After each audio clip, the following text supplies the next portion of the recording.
right, everybody, what's going on? Hopefully everybody's having a great night. Welcome to the Retro Wrestling Revival. I am John Wangland, and joining me, as always, is my partner, Mr. Richie Reardon. Richie, what's going on, my friend? How you doing tonight, buddy? I'm doing good, brother, man. I'm excited for this topic that we picked tonight. It's really interesting. It's been gone over a few times by people, but I think we have a great perspective on what we would have done in this era with this possibility, and I'm excited to talk to you about it tonight, man. I hope everybody that comes out enjoys the show and keeps enjoying the content, coming back each week. Yeah, no doubt about it. So I was listening to Eric Bischoff's podcast this week, as I always do. I'm always a big fan of Eric Bischoff, and I like to listen to his stuff. So I was listening to it, and a fan had asked the question. He said, "What if Sting was the third man in the NWO instead of Hogan? What would it have looked like?"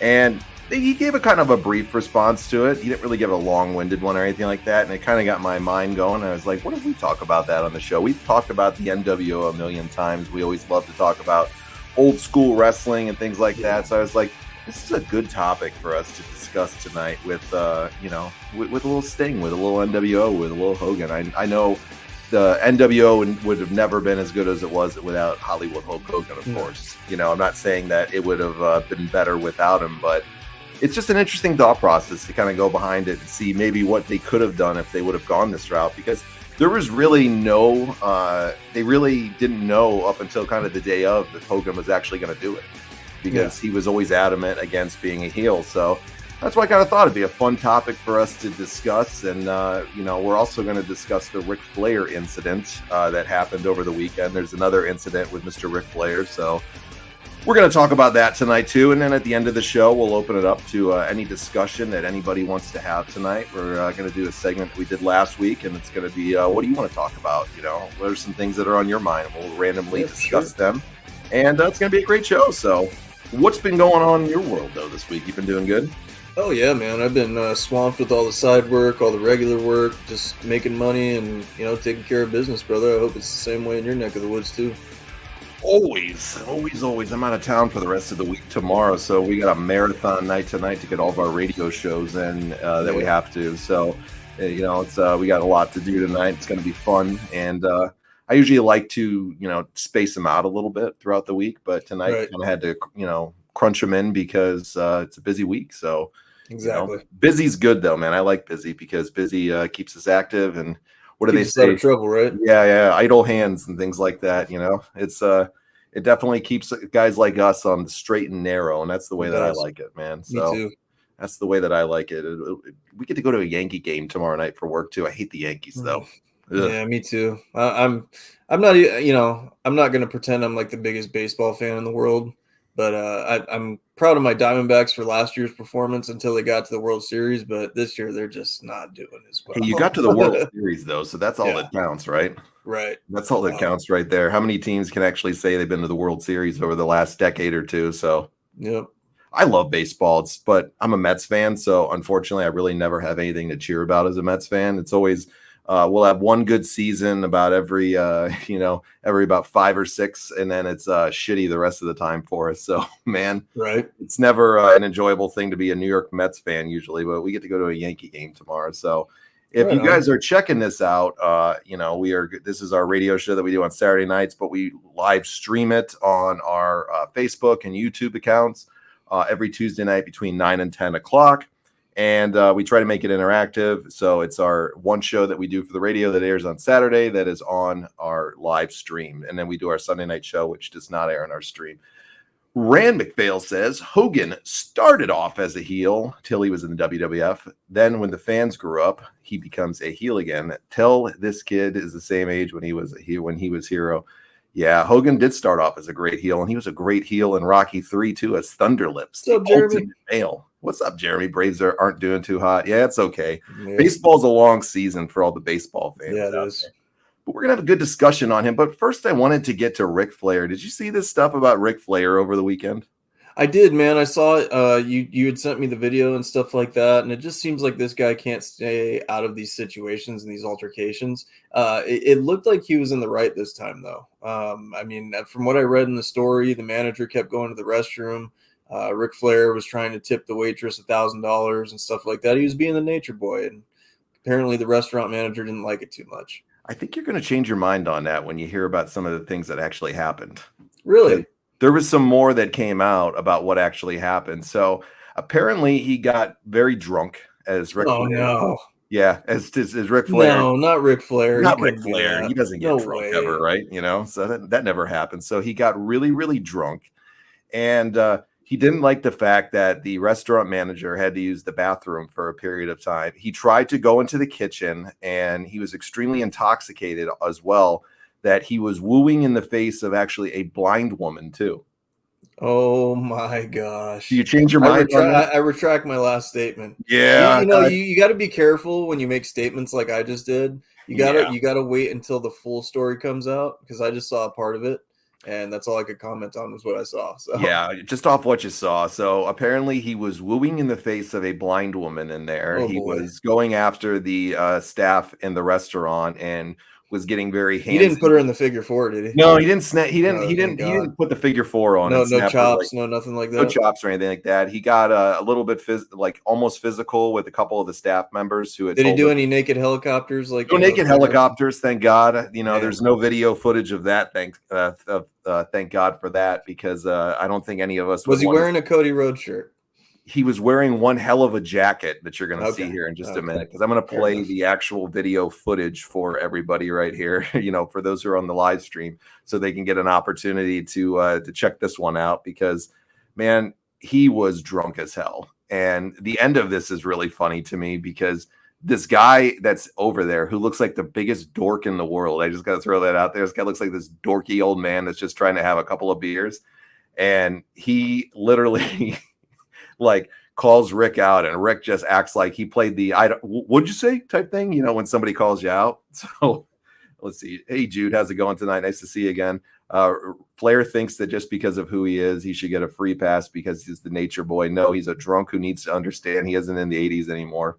Yeah, Rand says Ric Flair was doing the Sandman at the wedding. I feel bad because the mental health state that he's in, losing your son can't be an easy situation. He's lost a lot over the years, but it's all been to personal decisions and stuff like that. I just hope he gets some help and whatever he needs to fulfill his soul. I mean, he hasn't found it yet, obviously. So there's a story that came out that said he had been to rehab a couple years back, and literally he had said before he went to rehab, I don't know if this is true, that he drank 60 drinks, and as soon as he got out of rehab, he went right to the bar. Oh, I believe it. Why would you go to a rehab just to go right out and go right to the bar? That's a lot of money to pay out, just to blow it like that. I mean, I don't think Ric Flair will ever be cured of alcoholism. Unfortunately, I think that's his age. I don't think he can. I don't think he can be.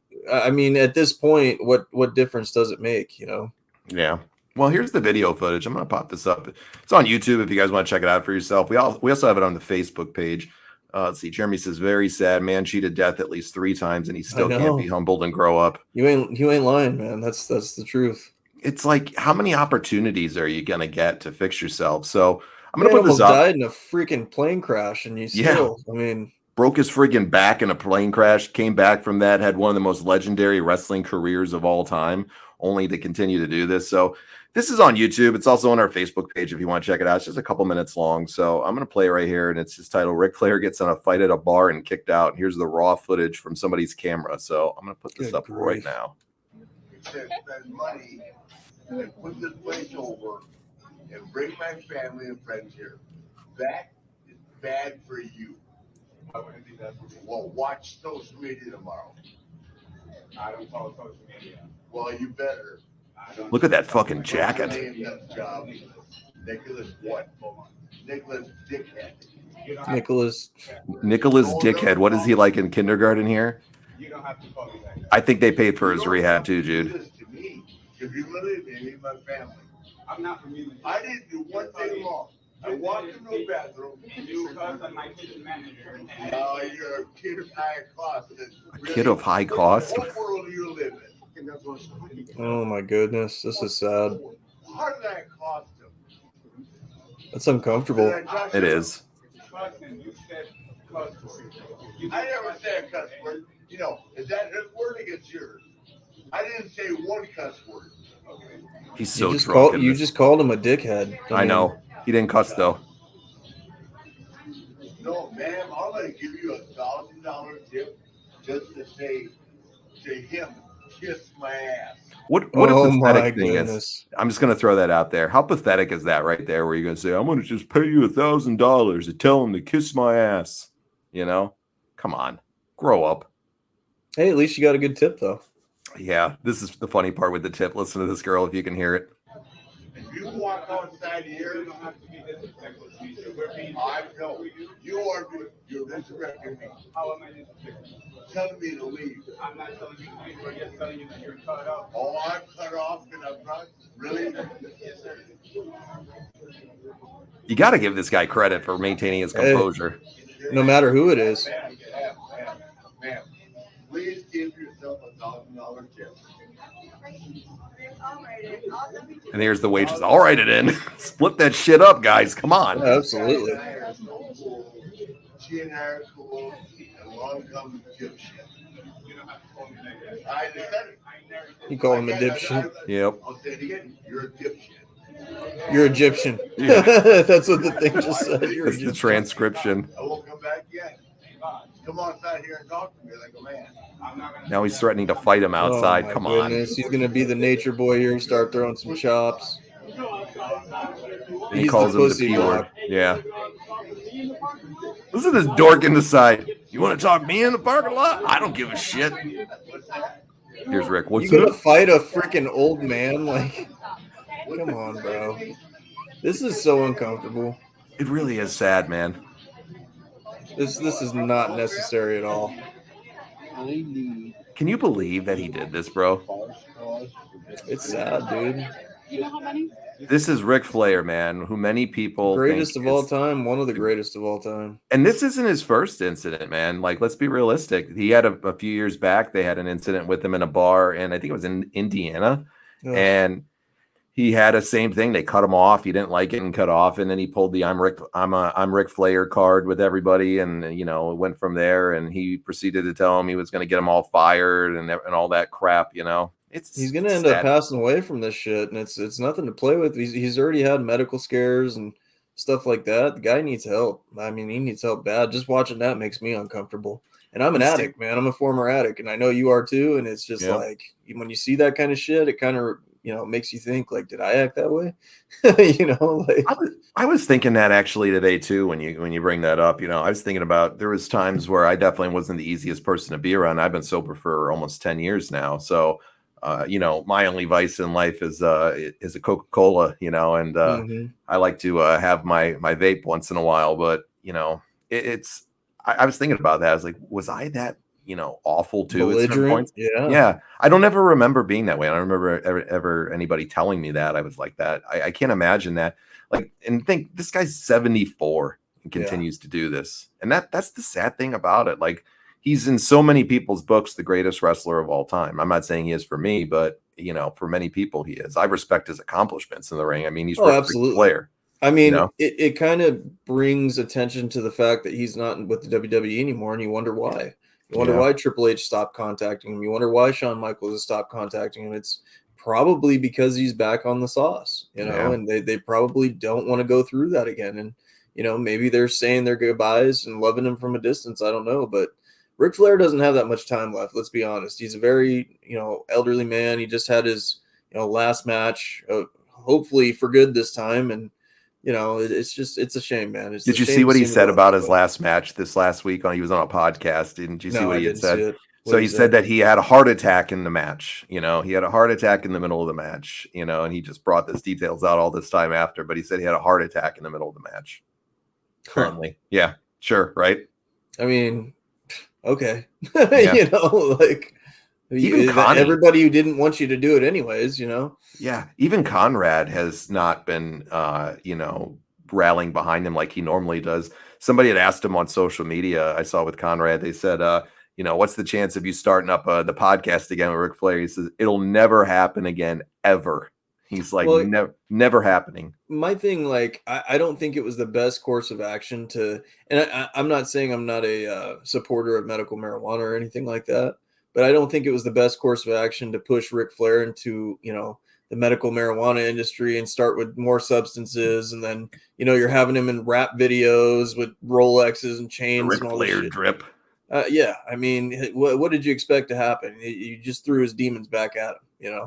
Yeah, seriously. Jeremy says right here, what's Hogan's deal saying Piper leaving him voicemails days after he died? Brother putting special mushrooms on his pizza. I saw that clip. Actually, he did play the voicemail. Did he play the voicemail, He actually? did play the voicemail. I've heard it. Yeah, Okay. it is a real voicemail. Okay. So I can Hogan's actually not pull it up. Yeah, Hogan's not pulling a Hogan and No. putting it out there. And let me throw this about Hogan. Everybody who's watched the show for a long time will tell you he's the GOAT for me. He's my hero, But Hogan definitely likes to throw some stuff out. So it's real, the voicemail? It is a real voicemail. Okay. I've heard it. Yeah. All right, fair enough.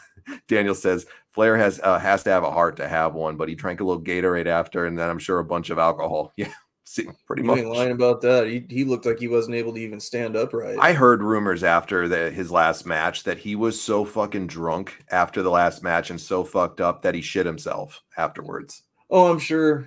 Since his son passed away, he hasn't been the same since. I mean, he's just. Rand's got a great point here. Rick is drinking that way at the end of his life. Rick never passed the torch like a Buddy Rogers did to him. And this way he is never not Ric Flair. Great point, right. Rand. Fantastic Absolutely. point right there. He lives the gimmick 100%. Yeah. And it's sad to see people that just can never grow up and get away from the gimmick. Daniel says those woo energies, the Ric Flair drip and the woo wings, they're hitting big time. Yeah, I don't know if anyone's seen the documentary that they did just recently, but it's like they say they don't know who the real Ric Flair is. He doesn't know where either. That character stops. Yeah, he doesn't know either, man. He's not Richard Fleer. I believe I pronounced his last name. He's Ric Flair. That's who he is, man. Yeah, that's who he is. It's sad to see, man. And then he went on social media trying to dog these people. And then one of the restaurant managers from the chain, it was like a Paisano's Pizza.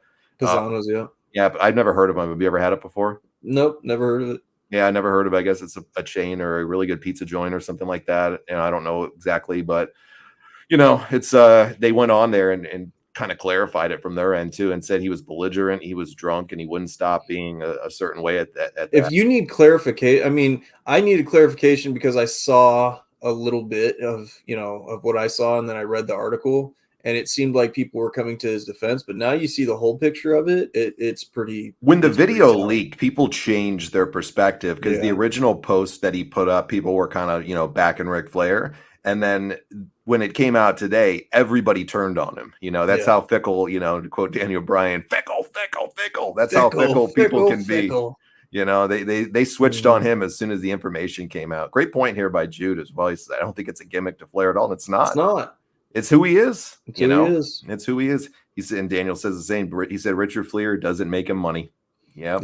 It's true. It's unfortunate. Well, I hope somebody gets his ass in gear a little bit, but I doubt that's going to happen. It's sad to see. No. AEW, I know I don't know what his contract status is with them. I would have to say to them, man, you better think twice about booking this guy to do anything in the near future. It's Tony Khan. He'll do it. He'll put him out there and milk as much as he can out of him. He'll be wooing down and strutting down with Ric Flair down to the ring. Yeah, they'll have him stripping down in the ring again, doing elbow drops to beer cans or something. Yeah. He said, Jeremy said, you can see at the end of his last match, he hugged the Undertaker and Brett, and he asked Undertaker who he was. Taker had to tell him twice for it to register. It's just sad, Wow. Daniel, at least the waitress made $1,000 tip. That's if it went through. Yeah. His bar tabs at certain points were known to not get paid, all the way at some points. Imagine the money that guy spends to live that gimmick at his age. Right. It's pretty insane, but figured I'd bring that out for Ric Flair. Now let's talk about the NWO. I know NWO, it's NWO. Yes, the greatest faction to me of all time in professional wrestling. 100%. It's what made me even love WCW even more. I was always a WCW mark, 100%. And there's the age-old question, like I talked about. I heard it on Bischoff's podcast. What if Hogan wasn't the third man? Now I want to throw this out there first, and I want to get your opinion. To me, without Hogan, the NWO never would have got to the level it did, of course. No. Hogan was the biggest get you could get for this gimmick. He brought legitimacy to it. 1,000%, 1,000%. But there was a chance that Hogan didn't want to do the turn. Hogan and Bischoff have said this through the years, that he just wasn't sold on it, that he didn't know if he ever wanted to go do that because he was worried it was going to affect his ability to make money and his ability to continue his career and have longevity because he had been a babyface for so many years. And it was something he was very worried about, but he had become super stale in WCW. The fans had even resorted to booing him, which Hogan never really got boos in his career. Yep, the following announcement has been paid for by the New World Order. Yes, sir. But he wasn't sold on that, and it was something he was very much worried about. And getting him to be the third man was the greatest thing that they could have ever done, hands down. Absolutely. But what if he didn't do it? The backup plan was apparently Sting. Yeah. I still think this could have been super interesting if Sting was the third man. I know it wouldn't have been as good as Hogan, but I think Sting as a third man could have been really, really cool. It didn't fit in line with one part of this story, that they were portraying them as the outsiders coming in, old WCW guys who flopped there, went to the WWE, became famous, and came back to right the wrongs, basically. Right. And they were trying to push the story that they were coming in. Yeah, the Stolby, Cody Rhodes, They were trying to push this story that basically, without saying it, that these guys were coming in from the WWF to invade them, which ended up getting WCW sued. And, they had to kind of change the course of it at that, and kind of try to word it a little differently, because of the lawsuit that was put against them by the WWF. But that's where it kind of lies to me, where it would have been a hard fit for Sting with the way they were trying to do it. But Sting would have been a great fit too, because who better was Mr. WCW than Sting? To turn on WCW, Sting going heel could have been really interesting. What say you? I don't think so. I don't think this would have got off the ground at all. I mean, I think I think we saw what happened. NWO is a stable that dies in less than 6 months. For me, they needed a leader who was the ultimate face of their company. Absolutely, Daniel, I agree. For me personally, if you did Sting, you already saw what happened when he joined the NWO Wolfpack.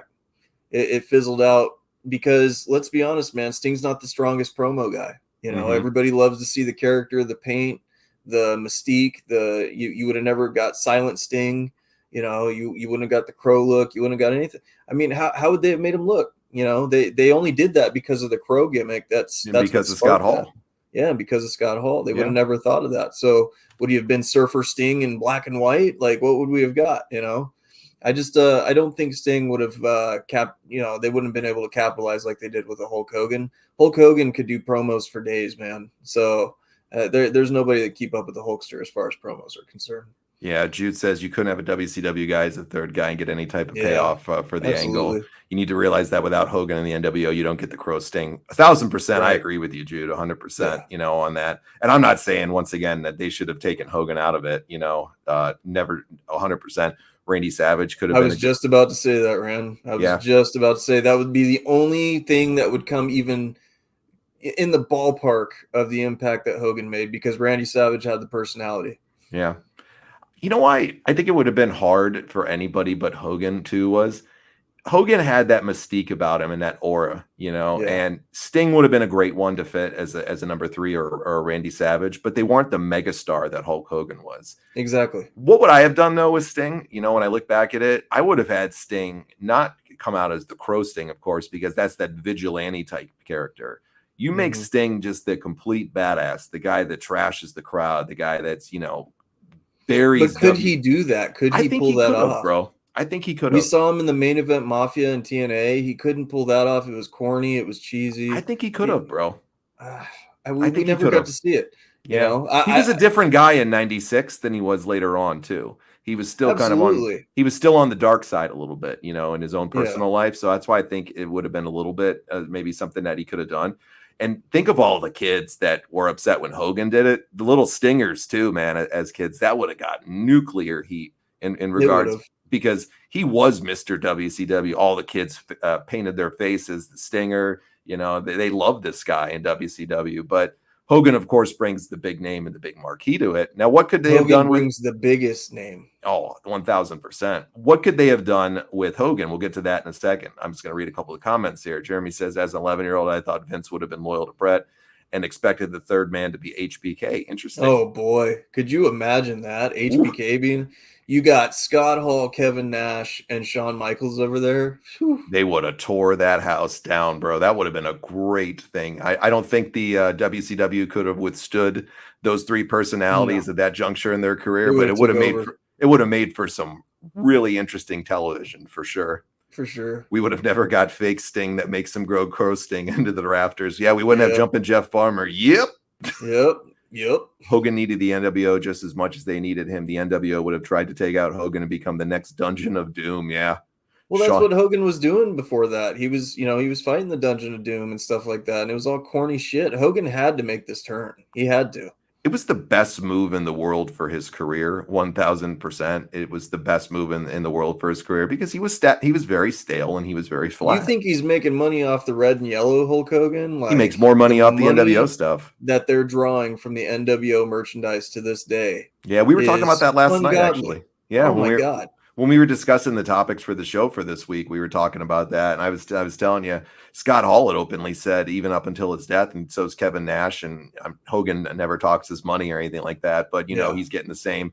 And Bischoff has said they're the only three guys that get royalties from the NWO, and Scott Hall had said years ago, as well as Nash, that they make 6 figures a year just from NWO stuff alone.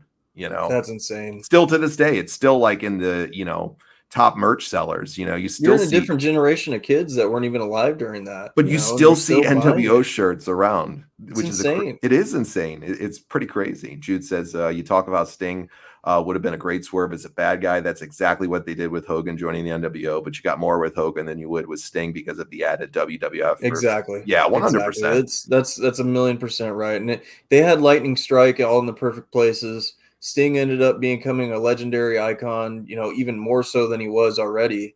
With this, it really put a breath of fresh air in Hogan and Sting's career. Mm-hmm. I mean, they were made for each other in this moment and really revitalized both of their careers because both were getting stale. Yeah. I mean, let's be honest. That's why they were the only two choices, I think, really, that for WCW at the point, because both of them, good point with Sting too, both of them had become stale. Sting it was make it or break it for these two. Yeah, Sting wasn't getting the same reactions that he once did either, so he had to, as well, kind of make a change to his character, and it worked out for the better because the Crow Sting was just awesome. It was pivotal for WCW because this is why they kicked WWE's ass for as long as they did. Yeah, I mean, this whole angle was the single-handed reason for it. Yeah, NWO shirts have to be top 3 seller of all time, maybe 2 with Austin 316. Yeah, I would agree. Yeah. Jeremy says up until 96, Sting and Hogan were my guys. When Hogan said, "You fans can stick it," I took that personally. Never liked him Jeremy, I agree. Well, I agree, man. I was 14 years old, and I'll never forget that. And me being the biggest Hogan mark. I mean, I was a teenager at the time, and it broke my heart when he did my that. My mouth was dropped. I was just like, what just happened? I'll never forget, seeing the footage of it. And I was like, I can't believe that he did that. Because I don't think I got the pay-per-view as a kid. I think I saw the clips the next night or however they had done it. Nitro. Yeah, something like that. I saw how they did it. But I remember my one of my best friends still to this day, Jeff, who started Wrestling with Reality with me when we first started doing the show. He used to write this internet newsletter at the time, and the internet wasn't big or anything, but he would print it out. He actually had a little subscriber list like Meltzer did, would send it out. It was really cool. It was an industrious thing. It was actually really good. And I'll never forget him coming to school. We were freshmen in high school, and he says, no, it was the summertime. So he had come over to my house or something like that. We ran into each other. I can't even remember how it was, but whatever. And he brings it up to me and he's like, dude, did you see, Hogan turned, and I'm like, Hogan turned, because you didn't have what we have now. We're all running home from school. What the fuck happened? No, it was in July. It was in July. So it definitely wasn't school time. I can't remember what it was, but he had said it to me, called me, whatever, came over, and we were talking about it. And he was running it down because he would get all the pay-per-views and write about it in his newsletter. And he's like, Hogan told the fans to stick it, and they just trashed the place. And I was so excited to see Nitro that night, to see what happened. And I was so pissed. And then within a few weeks, I saw how this is when I became where I loved heels more than baby faces at this point. I saw how cool the NWO was as heels. And I was Picture John Wangland in Little his John. house, Little Johnny with his white Oakleys on and a bandana. You got a white and black boa. Long hair with a long hair, by the way, skull cap on. Yep. And man, I was NWO for life after a few months, and I saw that because they were just amazing. They were too sweet in the mirror. Seriously, man, I was like, the NWO was so cool. Let me get to a couple of the there you go statements here. Daniel says, "Who knows if Bischoff ever gets over as a heel too with Sting and instead of Hogan?" Great point. Very again. True. Yeah. Let's see. Got a few more here. As soon as Hogan turned, I became NWO fan for life. Real Hulkamaniacs did. Yeah. We loved our guy. So Piper would not have been a good guy in WCW. Yeah, we probably That's wouldn't have very had true, Piper come too. in. Very true too. There was a lot of good parts with Piper in that storyline. If Flair thought he was putting over the NWO before, I just imagine he'd be losing to Sting every week. Man, yeah. Jesus. How could they have done it with Hogan, though? Say they would have gone with somebody else. How could they have done it with Hogan to get Hogan over in some way and make Keep him a big face? Yeah, think about this. They keep him a face. They don't put him in the storyline. What would you do in this circumstance to We get kind of Hogan back saw over again? that situation play out after the fact with the New Blood. Mhm. They tried to do that with Hogan. I don't know where you could go with him with that because, I mean, then you got to make him the vigilante, and we've already seen that with Hogan, Doesn't right? work. It doesn't work. He's It not a doesn't work. vigilante. He's not a vigilante. I mean, you had that literally in wrestling history. If you look back at it, you couldn't have wrote a better story. Yeah. Yep. You couldn't. It's one Because of the greatest stories ever told. he wasn't going to get in the rafters and be Crow Hogan, you know? Are you kidding me? We're Could not you getting Crow imagine? Hogan. That Like shitty. Thunder Island or whatever Yeah. that show was. Thunder in Hogan. Paradise. Thunder in Paradise. I with his think one of them comeback here. made fun of it. They called it Blunder in Paradise. What are you gonna do? Pair him up with Booker T and be GI Bro and Thunder in Paradise? Come on, like what could you have done with him, man? I guess you could have made him like they could have tried to make him more of a darker and edgier You would have style. never have got the badass. crossover, the phenomenal crossover with Dennis Rodman and Karl Malone. Yep.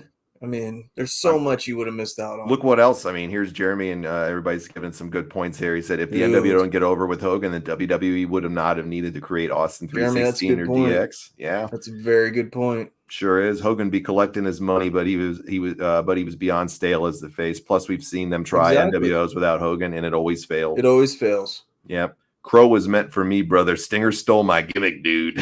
Yeah, that's funny. Hogan would be the Austin in WCW, and You think so? I think that's how they would have tried to portray him, but it wouldn't get over. It wouldn't get over Because they weren't the edgy content like WWF was at the time with the flipping the bird and all that stuff. What would you have done? Austin was so good in that role because it wasn't meant to get over as a baby-faced style. He was just being him. Yeah, he was just doing his turned up thing, to a 10. and he wasn't meant to get over as a babyface because if everybody remembers, it was He was a heel when he started out. Yeah, and it was that double turn at I think WrestleMania 13 in Chicago with Brett in that match where they fully realized they're like nobody's going to boo this guy. They love this kind of anti-babyface, but he's really a babyface type of character where he's edgy, he says whatever he wants, he flips everybody off, he drinks beer, he kicks ass. Like Hogan was amazing as that white meat babyface, that one that, hulks up when he's down, beats all the odds, fights all these corny characters and things like that they portrayed him as. He's not Stone Cold, he's not that type of one. That's not who he is. Hollywood Hogan, though, that's amazing. Dude. Coming across as an egotistical prick that thinks he's he's going to run for president and all this shit. You remember that? Oh my God. They went on the Jay Leno show and announced his candidacy for, for president and things like that. Yeah. Superstar Steve and ECW. ECW is what created him.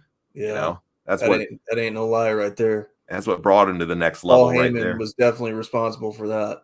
And we're going to do on Sunday night's radio show, which will air on Sunday on WDJY. Check the show, Facebook page out here for the links and the time. Every Saturday and Sunday, 9 to 10. We're going on extreme, baby. We are going extreme, and we're actually going to be doing New Jack. We're covering New Jack this week, and we're going to watch New Jack versus Vic Grimes and the Gangsters from ECW. Guilty pleasure of mine as a tag team. Love them. Taking on the tag team that I absolutely can't stand, the Public Enemy, and it's just man, I love Public Enemy. Oh, I fucking hate them. They're the worst.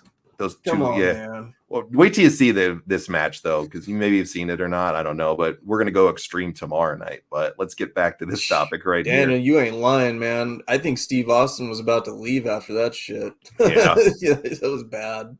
Hollywood Hogan was what all fans thought Hogan was, and that they didn't like him anyways. And he just fed into it so perfectly.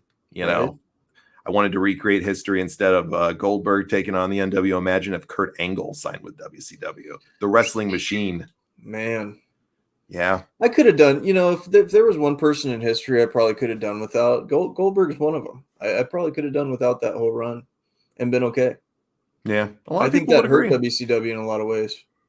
Well, Nash was talking about it on his podcast where he was like, it was so unbelievable because he's like, here, this guy comes in the beginning, wins a few matches, and they just start trying to, build him as this guy that is undefeated. He goes, one week they're saying he's 10-0, and then after the weekend, he's 35-0, It doesn't make any sense. Yeah. Yeah. He's like, it just didn't make sense to a lot of it, so it's, Goldberg's another day and another story. We could definitely talk about Goldberg on here and his run. I love the moment with Hogan putting him over in the Georgia Dome. I thought that was one of the coolest moments in WCW.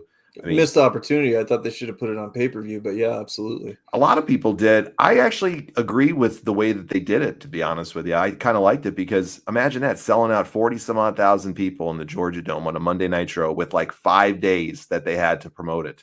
Like it was just out of the blue type of thing. So interesting part of Hogan's career too. And Hogan put, they would say he never put anybody over. He put a lot of people over in WCW.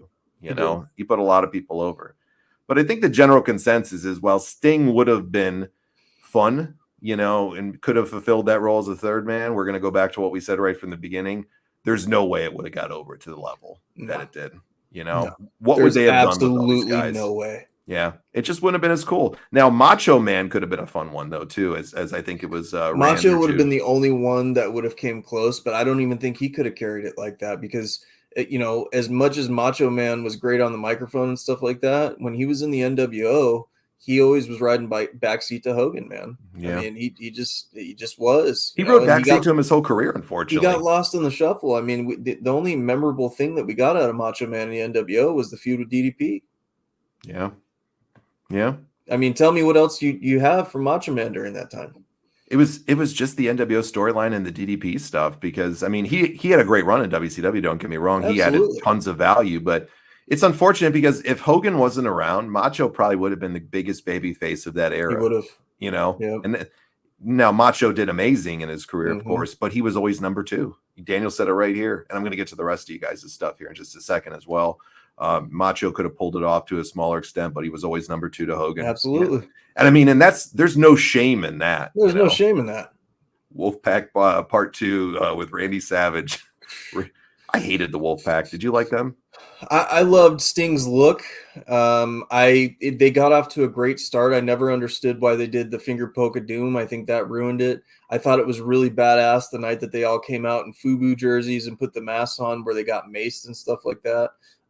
With baseball bats. Like, that was a cool night. There was some cool moments in it. Conan, as much as I don't like him now, Conan joining was cool. They had a lot of good moments. Lex Luger, things like that. Wolfpack was cool. I just wish that they would have told a little bit better story. And it didn't make sense to me that, Scott Hall and Kevin Nash would be on opposite sides of that battle. That really didn't sit well with me during the whole thing. I always thought that the outsiders should always have been kept together. And the Wolfpack was Scott Hall, Nash, and Six. I mean, that was actually their group name, the Wolfpack, So I never understood why WCW said, here's an idea. Let's split the outsiders up. Like, it was a horrible idea. Just like when WWE did it to the New Age Outlaws. It was terrible. They never were the same again after that. And I loved Six in the NWO. I've said it on the show here for years. It's my favorite version of Sean Waltman was as Six Pack, and I know it was only a brief run. I know he had a great run back because when he came back in DX and all that stuff. I love the shit he did with Flair, dude. It was amazing. That was amazing. Yeah, it was amazing. 110%. It's he was phenomenal. Jeremy says, I'm the biggest Sting fan in the world, but he wasn't even believable as a horseman. Yeah. No, he wasn't. Yeah. The Horseman stuff I saw with him, I was glad he was the guy that fought against him. Right. It would have been a hard sell to have him as a heel because he's just such a likable dude.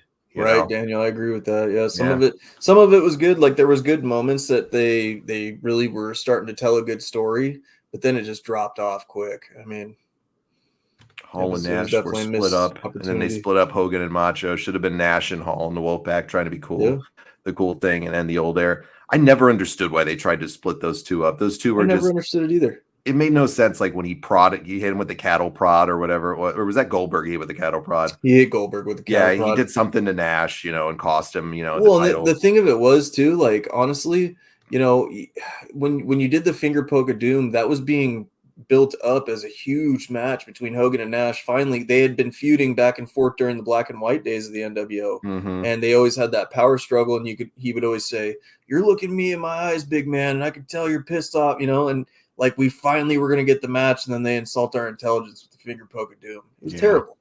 Speaking of Macho Man, have you heard the Will Sasso impressions of Macho Man?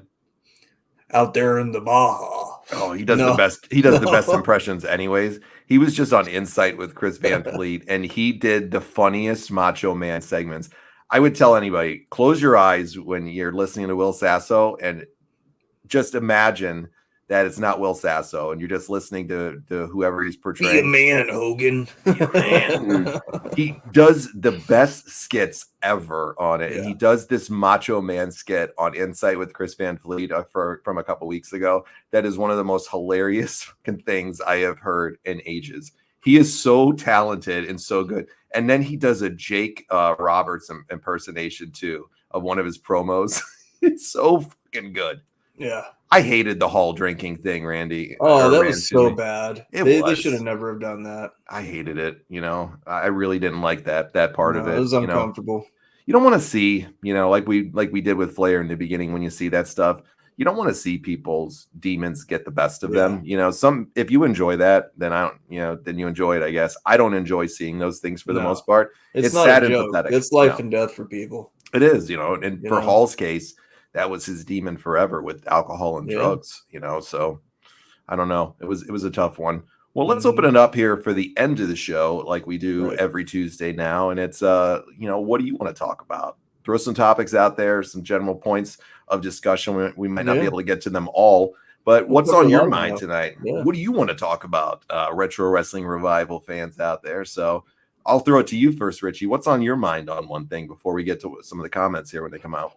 It was a good point with the Scott Hall thing. I wish they wouldn't have done that. There's been times in wrestling where they've, kind of pulled that curtain back a little bit too far.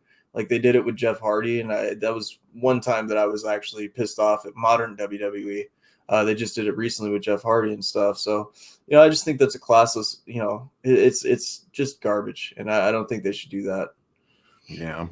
I hated that Hogan never defeated Piper. They never put the title on Piper.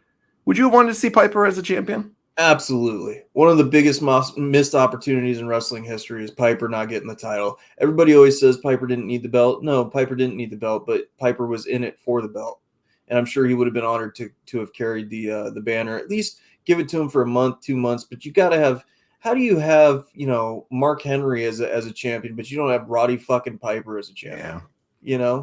I'm sorry. Like – it just doesn't make sense. Piper was, Hogan's nemesis for a very long time. And, at some points, he was just as big as a star as Hogan was. There were some times where it felt that way.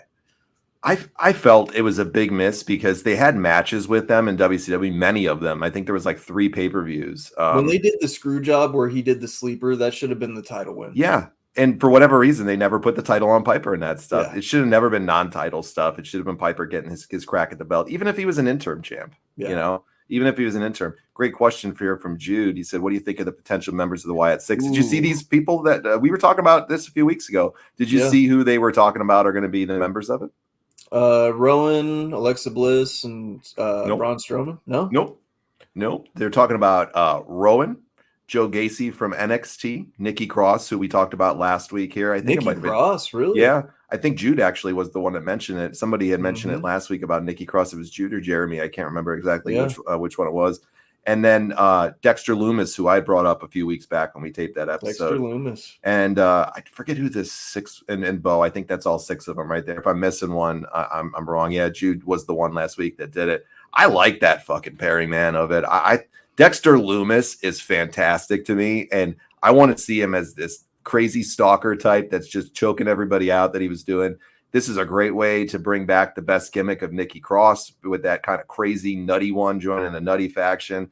Rowan's a good fit, even as an older guy from the original one. As long as they keep him away from fucking spiders. Yeah, no spiders for him. Joe Gacy is a talented dude in NXT. He's super I just want to see them do it really slow. I want to see Bo Dallas get a little bit of a run as Uncle Howdy. And slowly bring all these members out. Slowly bring them out, yeah. It's got to be a slow told story. But if you bring all those different people in, do you think that's a pretty powerful faction right there? Something you'd be interested to see? Absolutely. Yeah, I would love to see it. I just don't want them to do it too fast because, we've already had this thing with Cody Rhodes and all this stuff. You don't want to throw too much into it and it get lost in the shuffle and lose its steam. So I really want to see it slowly put out there. I love that they're doing the messages slowly, stuff like that. Like that's what they need to do. If anything has taught them anything about last year leading up to WrestleMania, these stretched out long storytelling situations are a lot better for WWE. Yeah, and here's a couple good things that go on with this. Daniel says from the teaser video, I just think Bliss is going to be in the group. Good point. And then Jude says also putting Nikki Cross and Bliss together to go for the women's That's tag a very championships. good point. Yeah, you don't have to have just one female in this group. You could Weren't they tag team champions together before? I think they were actually. I think they were tag team champions a few years back. Wouldn't be a bad combination there. No, not at all. Joe Gacy doing Al Snow enter the ring with the upside down cam. Yeah, Joe Gacy's a talented guy. If you've never seen his stuff, Richie, check him out. I've seen him for years. He's actually from my area around here, so I've seen him in all the indie shows a bunch of times through the years. And very cool, super good guy, and he did some great stuff in NXT, and he's definitely ready for that next level. So it's nice to see. Who do you see winning the King and the Queen of the Ring? I got Gunther and Tiffany Stratton. That's who I would pick too. I like that, Daniel. That's who I would pick. What about you, Richie? I think Gunther's a shoe-in. I'm not really sold on Gunther, but I think they're definitely going to set him up for that. I'd like to see Jade Cargill win the Queen of the Ring. She could be a great pick too, but they got her as a tag champ now, so I don't know if they're going to put her in there. Weird. I don't know why they did that. They could have got her a lot. I think she's more of a singles competitor than she is a tag team wrestler. I think they're doing it right now to get her more comfortable for their style of work in the ring, and I think it's going to be the eventual way to set her up. She's not even bad. Like that's what I No, she's not. Like all these other wrestlers they've done this with, and it's so annoying because she's actually got like stardom, and I think they're scared to pull the trigger. It's like, let her go, man. She's a star. I think this is a way though to build her up with some talents to help get her used to their style, but that's not the main reason I see them doing this with her and Bianca. This is the way to get Jade over as a single star when she eventually turns on Bianca and then goes and has a feud with Bianca Belair, who's arguably one of their biggest female stars on the roster, and a big baby face for all the young kids and people out there. People love Bianca Belair. It's a great way to get Jade over in this tag team role for a while with her, and then set up the eventual turn. I think that's where they're going to go with it. And you think she's a heel or a face? I think she's a heel all day.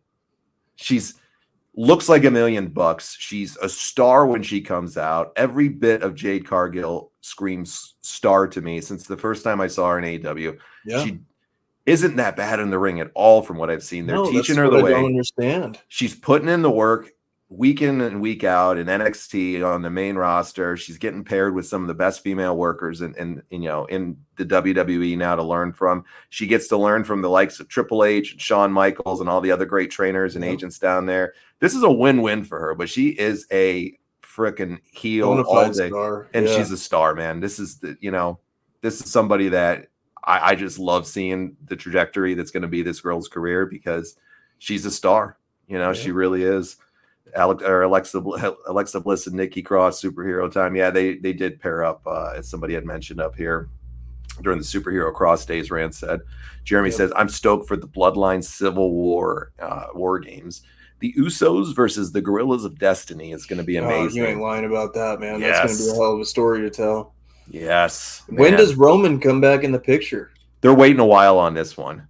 But once again, what's going on with him? Is he getting treatment for? I mean, is his no? Is he... I think this is intentional, and I think it's a good idea to keep him off because it's like you mentioned earlier. On certain people, you don't want to see him out there all the time. Right. He doesn't need to be on every week. Build this up over time, like you were talking about with Bo Dallas. Let these guys just tear everybody down. Let them create this dissension and things like that, time after time after time. And then eventually when it's the head of the table come back and straighten it out. Yep. And he's going to come in and you're going to see that, alignment of the two different sides. You're going to see the Usos come back together. They were teasing it at Backlash when the new bloodline tried to intimidate Jay in the back, and they're going with this. They're just waiting for it. Daniel says SummerSlam is the earliest maybe that you'll see him. There's reports he was filming a movie too. A movie? He's going that route? Yeah, he said he's gonna. They've said that for a while. Yeah, Jeremy said the same thing. I think he comes back at SummerSlam. He's filming a movie right now. Rand says Money in the Bank. I think it's a little early, Rand. 100%. Going back to Jade, Jude said she's dangerous with the storyline behind her and some guidance. Take notes, AEW. But going back to Roman, I don't think you bring him back before SummerSlam. To me, honestly, I'd like to see you bring him back after SummerSlam. Yeah. But that's just me, because there's a million different things they can do. The money is in The Rock and Roman later on down the road at WrestleMania 41. Absolutely. But you get a Survivor Series War Games with Roman's faction versus Solo and the Guerrillas of Destiny and all those guys that he's got now. That's the way I want to see it. Slow build it up over time. Then eventually, when people think that they can't beat these guys and all the odds are against them, you bring back the Tribal Chief. And that War Games. In my opinion, the culmination of this whole thing is you put The Rock and Cody Rhodes against each other night one at WrestleMania. You have Roman Reigns cost him the match, and then you have Roman Reigns versus Rock night 2. I love that, man. Kind of set it up as what he did to Cody Rhodes, exactly. That night. You kind of do the opposite of it. Jude said Survivor Series in a traditional match. Daniel says let the fans want Roman and make them miss him. Now they're chanting for him too. Yeah, there's a lot of people have picked it up and posted it online at the different shows. They're chanting for Roman. They want the Tribal Chief. Everybody wants to see him come back.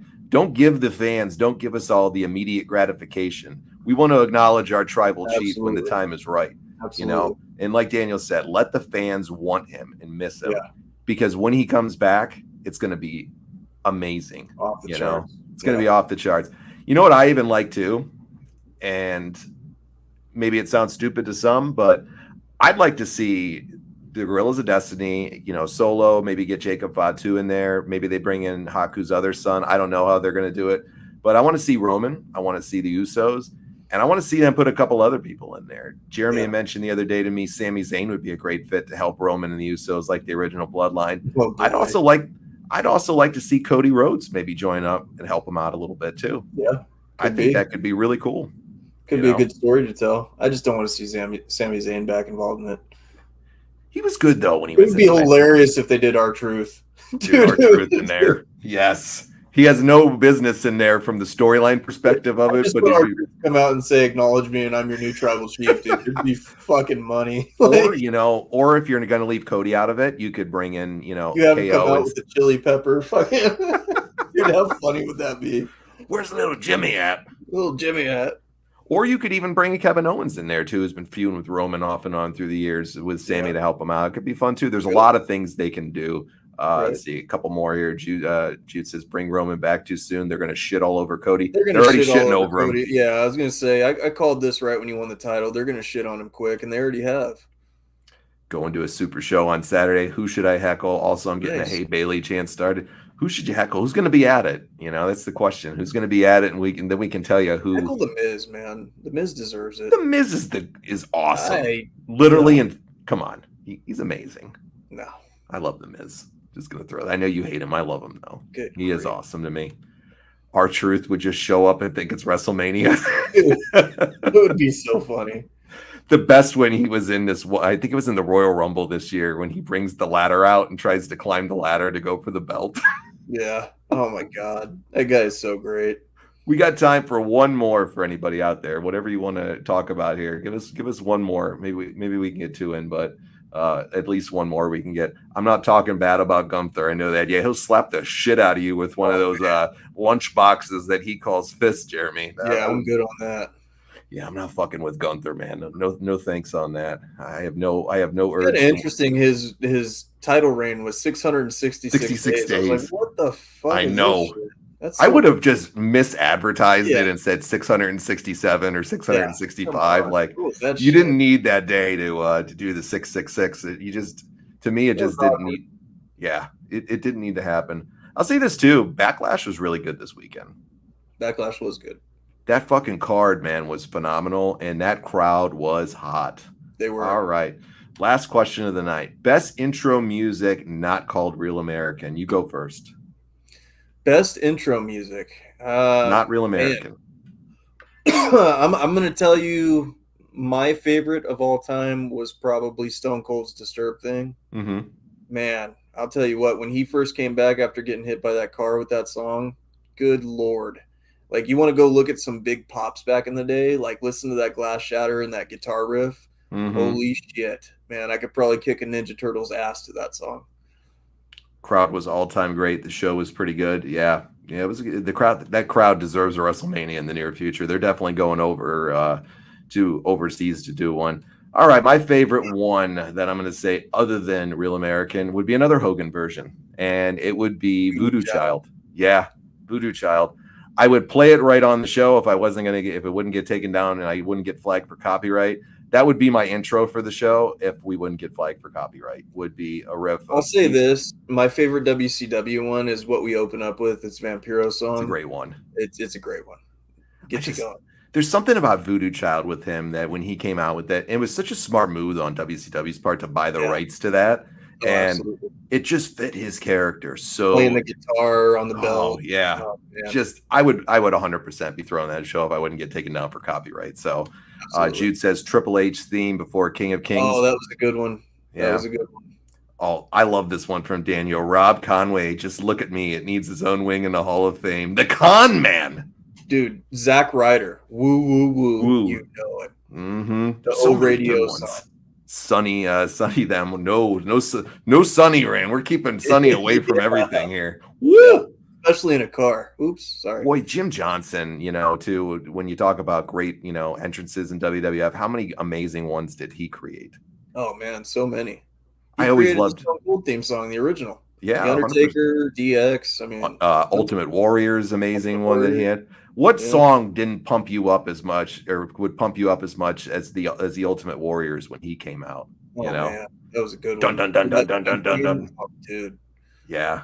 Jeremy says Austin's Disturbed version of the Road Warriors Iron Man. Man, great theme right there. It's a shame that Russo ripped that off and used it because that was RBG's. I hate to bring this up if it upsets you guys, but Chris Benoit's song was amazing. No, it was amazing. Punk. You could go down the list. Drew's original first theme. Yeah, I forgot about that one. That song to come back. Yeah, Jude, I forgot about that one. Jeremy had sent it to me a few weeks back. He's like, remember this for his theme? And I was like, man, what a great theme song that was through him, for Drew when he first came out. The Dudley Boys was cool. Theirs was badass. When you were at the show, my God. The gangsters with coming out with Ice Cube's Natural Born Killers. Sick. Man, Kane after he took his mask off, that was a good one. So many. Yeah, Daniel's got another good one right here. Sid's WWF theme was great too. Psycho Sid one. Who's one from WCW that you guys like? We'll wrap this up with that. Who's a quick WCW ones? All right, so I'll give you a strange one that I love. Hugh Morris's original one. There you go. Okay, strange and obscure one, but I loved Hugh Morris's one, and I always loved Dean Malenko's too. Billy Kidman for me. I thought Billy Kidman was very cool. Vampiros, like I said earlier, Stings, and then I'm gonna say one that Rocco Rock and my homeboys, Fuck baby. Off. Fuck off with that one. Hard working, it's working. Ice Train, Rand's got a good one here. DDP's theme. Yeah. The DDP theme was awesome. Yeah. Run DMC's DMX, all great picks. Well, everybody, yes, Daniel, Simply Ravishing, Rick Rude's one from WCW too. Yeah, you guys are picking some awesome ones here. We could go on with this for a long while. Well, we had a blast, folks. We got to get out before our hour ends because we only get an hour on the radio. So come back again this weekend. We got a great show on Sunday. We're taking it to the extreme. We're going to be watching some New Jack. We're going to be watching some gangsters from ECW. We're going to be having a blast. We've got a great time with us tonight. On Saturday on our radio station, WDJY. You got to come out and check it out every Tuesday night between 9 and 10. Follow us on Facebook and YouTube. Subscribe, follow, like the page. Like this video, please, as well. We greatly appreciate that. And come out and join all of us as we just talk some wrestling. We have some fun and just have a good time. That would be a good topic, Rand. We'll do that. Yeah, we did it a while back. We'll definitely do it again, Rand. We'll get back to that one. All right, everybody. I'm John. That's Richie. We're out of here. We'll see you all again real soon, right here on the Retro Wrestling Revival. Thanks for your support. Thank you for coming out and joining us tonight. And thank you for each and every one of you just being you. So we'll see you all again soon, right here on the Retro Wrestling Revival.